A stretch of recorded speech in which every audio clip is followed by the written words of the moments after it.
Hai hai, ketemu lagi dengan RS Film. Terima kasih sudah mengklik video ini. Saya harap kalian semua sehat-sehat dan dipelancarkan segala urusannya. Amin. Di video kali ini kita mau menceritakan film dengan judul High Climb. Mendaki gunung merupakan salah satu untuk bisa mengusir stres saat banyak pekerjaan. Tetapi, apa jadinya kalau itu akan menjadi malapetaka dan berujung teror yang mengerikan bagi pendaki tersebut?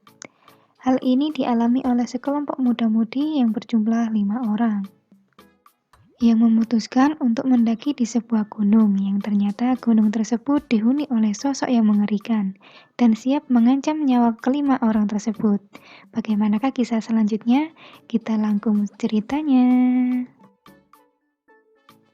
Di awal film diperlihatkan sekelompok remaja yang melakukan prepare sebelum pendakian.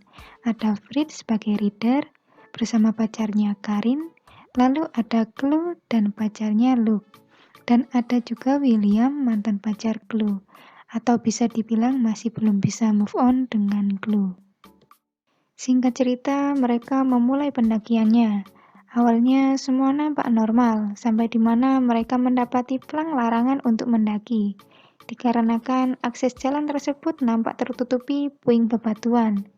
Fred yang mempunyai ide pun mencoba alternatif lain, di mana ia memilih melewati tebing dengan tali.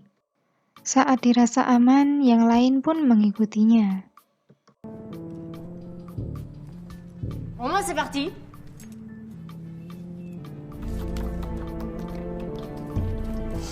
Vas-y. Tu vas voir. C'est bien, Loïc. Continue.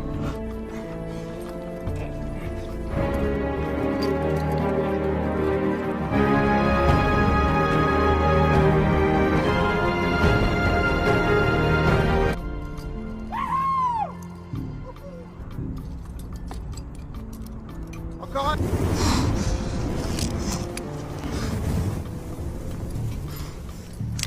Sampailah mereka di sebuah jembatan panjang yang menghubungkan antara tebing. Satu persatu mereka melewati jembatan tersebut. C'est génial!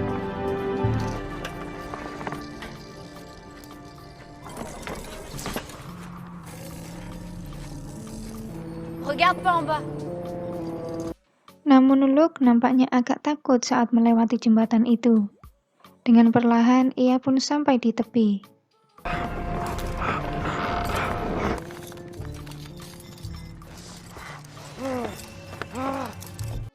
Tinggallah Karin yang melewati jembatan itu.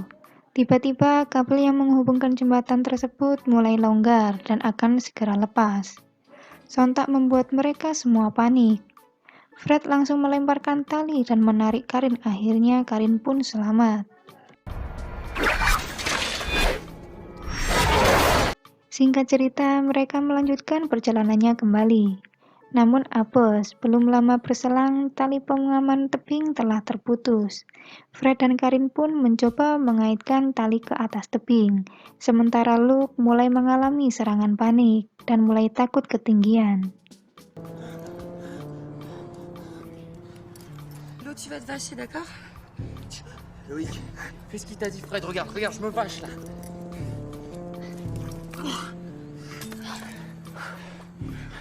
On va. Allez, viens!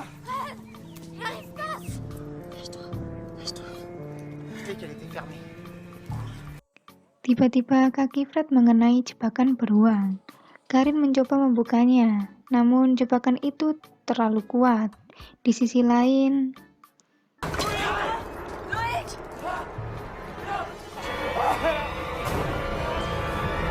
Loïc, arrête de bouger! On va tomber tous les deux! Arrête, Loïc! Arrête! Karin pun meninggalkan Fred, sembari minta bantuan dan menolong teman-temannya. Ça suffit! Ah! Vas-y, monte! C'est Fred! Sementara Fred sendirian, dan ada sesosok misterius yang menariknya ke dalam hutan. Karin?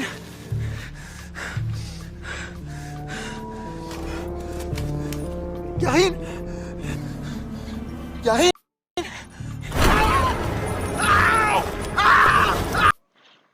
Karin dan lainnya pun kembali, namun Fred sudah tidak ada lagi di tempat itu.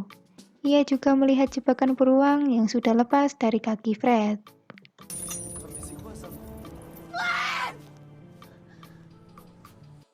Mereka terus mencari Fred.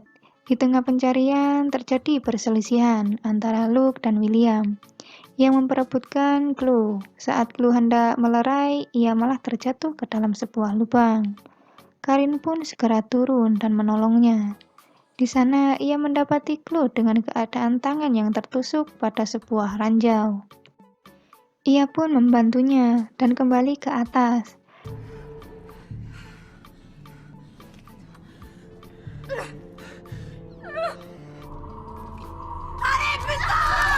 Karin menceritakan bahwa di lubang tersebut ada lubang yang mengerikan, seperti ada orang yang tengah memburu sesuatu. Singkat cerita, malam pun tiba. Diiringi hujan lebat, ia kembali mencari Fred. Kali ini mereka saling mengaitkan tali agar tidak terpisah satu sama lain. Namun apes bagi Karin, sebuah panah misterius menancap tepat di dadanya. Saat ia menarik talinya, ternyata tali tersebut sudah ada yang memotongnya. Chloe yang mengetahui hal itu langsung bergegas menolong Karin. Namun ia tersangkut oleh tali yang mengaitkan pada Luke yang sudah ada di depannya.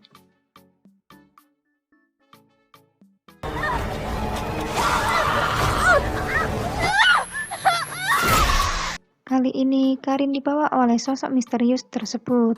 Dengan keadaan yang penuh pengerian, mereka pun mencoba mencari jalan keluar. Sampailah mereka pada sebuah gubuk tua. Mereka terkejut dengan Fred yang ternyata sudah berada di tempat tersebut, dengan keadaan yang sangat mengenaskan.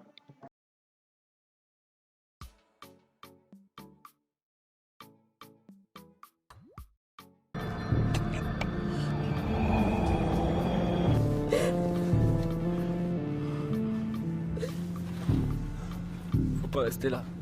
William pun memeriksa tempat tersebut, sembari mencari alat yang bisa digunakan untuk pergi ke tempat itu.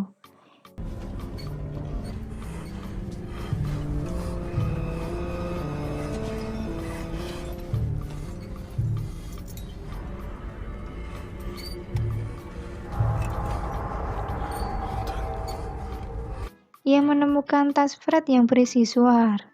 Ia kembali ke atas, namun Luke merebut tas William dan menguncinya di tempat tersebut. Luke mengajak Chloe untuk meninggalkan tempat itu. Namun mereka dikejutkan oleh sosok misterius penunggu tempat itu. Luke langsung diajar oleh sosok itu. Saat Chloe hendak membantunya, justru Luke malah kabur menyelamatkan dirinya sendiri. Akhirnya William dan Chloe disekap di ruangan bawah.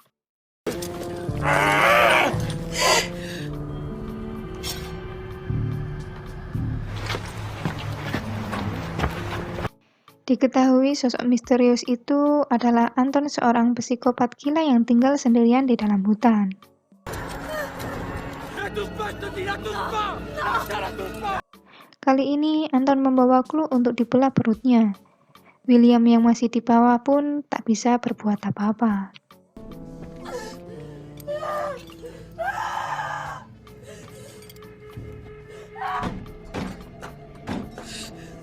Saat Anton mengeksekusi, tiba-tiba Luke kembali dan melempar batu ke arah Anton.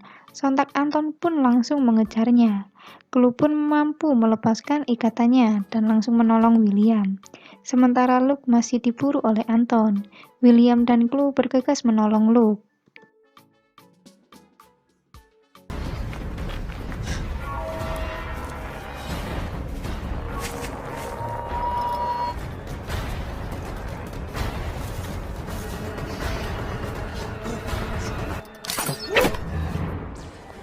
Kali ini Anton berhasil menembakkan panah dan mengenai tepat di paha Luke.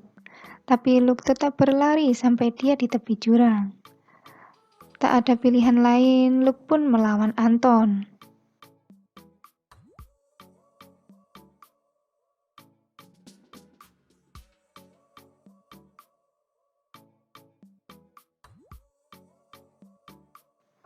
Luke berusaha kabur menuruni bukit. Namun, tak lama, William dan Chloe datang menolongnya. Di sini malah William ingin menjatuhkan Luke, dan Luke pun terjatuh.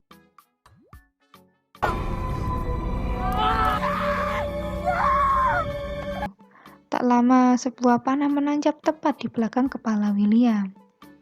Chloe yang marahnya sudah memuncak langsung melawan Anton.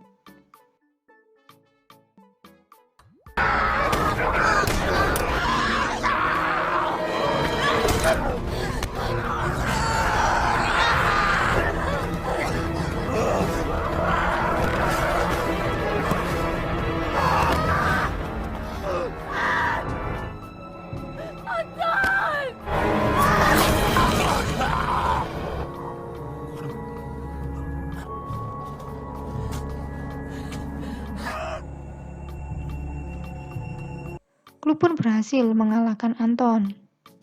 Ia pun segera pergi dari tempat itu dan turun menggunakan kabel gondola dan film pun selesai. Nah, gimana nih menurut kalian dari film tadi? Saya harap kalian terhibur dan suka dengan review film saya. Saya pamit dan terima kasih. Dah.